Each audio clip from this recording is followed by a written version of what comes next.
Halo, selamat malam teman-teman. Jumpa lagi dengan saya Bung John LT di channel khusus yang menyajikan informasi, ulasan, dan analisa seputar sepak bola. Dan malam hari ini saya akan menyajikan informasi update seputar Timnas terkait dengan TC hari pertama hingga ketiga yang sudah dijalani sejauh ini. Dari hari Selasa kemarin sampai hari Kamis ini. Apa saja yang terjadi seputar timnas kita, ini informasinya teman-teman. Yang pertama, pada hari pertama hingga ketiga TC hari ini, baru ada 18 pemain dari 22 yang dipanggil oleh Coach STY. Dan 4 diantaranya belum sempat hadir. Diantaranya Jai Ices, Justin Hubner, Pratama Arahan, dan Jordi Amat. Jai Ices sendiri kemungkinan akan absen ketika timnas bertanding berhadapan dengan Irak tanggal 6 Juni nanti. Karena kita tahu klubnya Jai Ices yaitu Venezia akan melakukan pertandingan playoff untuk masuk ke Serie A berhadapan dengan Cremonese. Dan ini pertandingan dilakukan 2 kali. Jadi leg pertama tanggal 31 Mei, kemudian leg keduanya tanggal 3 Juni. Jadi ya kemungkinan baru tanggal 5 Jai Ices akan tiba di Jakarta, sehingga kecil kemungkinan untuk memperkuat timnas ketika berhadapan dengan Irak.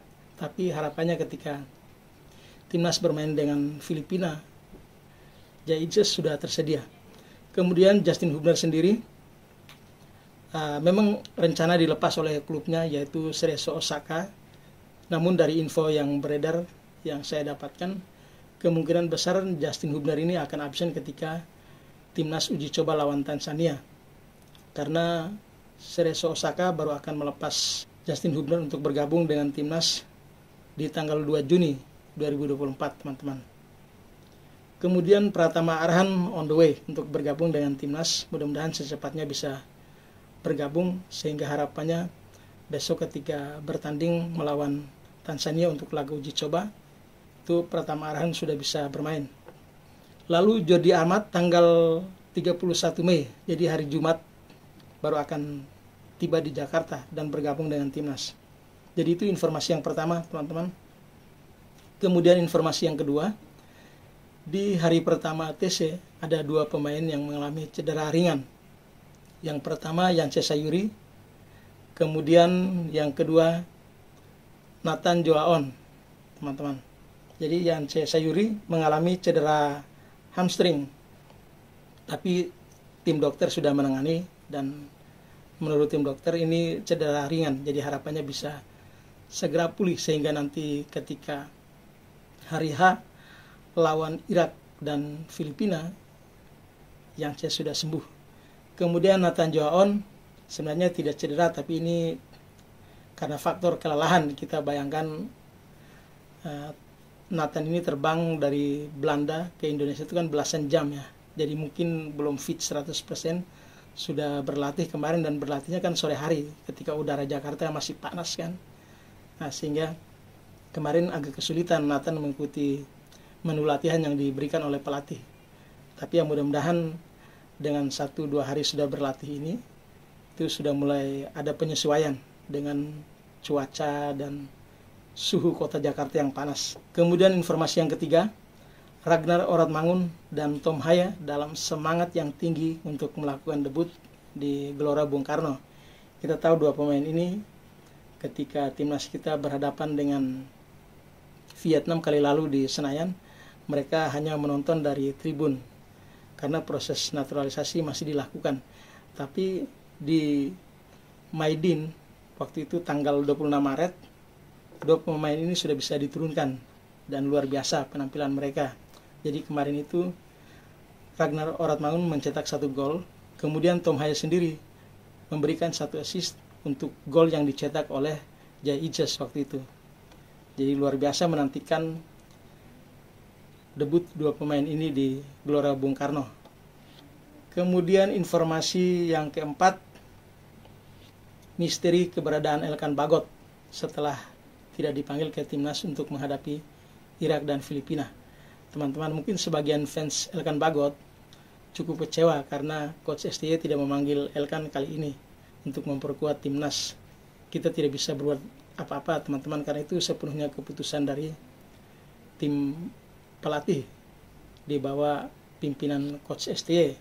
Jadi kemarin itu ketika manajer timnas yaitu Pak Sumarji ditanya soal Elkan juga, Pak Sumarji hanya menjawab diplomatis bahwa soal tidak terpilihnya Elkan itu murni soal keputusan teknis terkait dengan kebutuhan tim. Jadi itu jawaban dari Pak Sumarji. Kemudian Coach STY sendiri ketika ditanya juga kemarin, nih saya kutip juga kata-katanya di sini, teman-teman bisa lihat.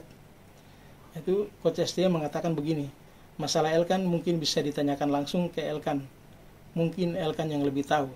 Itu kata-kata dari Coach STY menjawab pertanyaan wartawan kemarin. Namun dari Instagram Story, Elkan terpantau hari Selasa tanggal 28 Mei kemarin itu sedang berada di New York, Amerika Serikat, teman-teman. Jadi sedang liburan. Ya sayang juga ya, karena kalau melihat kondisi sekarang baru 18 pemain, kemudian beberapa tidak fit. Ya harapannya sebenarnya Elkan bisa diberi kesempatan kedua ya. Ya tapi kembali lagi, itu sepenuhnya adalah keputusan pelatih, jadi kita hanya bisa berharap. Lalu informasi yang kelima teman-teman terkait dengan peluang Martin Paes dan Kelvin Verdong untuk bisa diturunkan di laga timnas versus Irak dan Filipina. Coach STY ditanya juga peluang Martin Paes bagaimana, karena kita tahu saat ini kiper yang baru dipanggil oleh Coach STY baru 2 orang, yaitu Hernando Ari dan Adi Satrio. Kan biasanya STY memasang 3 kiper, tapi kali ini hanya 2. Jadi prediksi banyak kalangan, kemungkinan besar 1 slot itu memang disiapkan untuk Martin Paes. Tapi ya kita tahu saat ini proses naturalisasi Martin Paes itu masih berlangsung dan belum selesai. Jadi berkasnya masih di CAS. CAS itu Komite Arbitrasi Olahraga. Jadi Coach STY mengatakan ini peluangnya masih 50-50 atau 50-50. Ya kita berdoa saja mudah-mudahan bisa cepat selesai. Kemudian 1 nama lagi yaitu Kelvin Verdong. Ya ini kita berharap tidak ada halangan supaya Kelvin bisa cepat selesai juga proses naturalisasinya, karena berkasnya sudah diproses di DPR. Kemarin Menteri Olahraga sudah konferensi pers juga, jadi sudah menjelaskan juga tentang proses naturalisasi 2 pemain ini, Kelvin Verdong dan Jens Raven. Dan Jens Raven sendiri saat ini teman-teman, dia sedang berada di Como, Italia.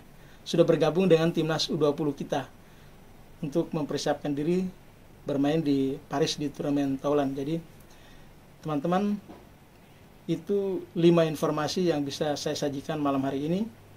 Terima kasih sudah menonton video saya, sudah like dan subscribe. Sampai ketemu lagi di video-video selanjutnya. Terima kasih dan selamat malam.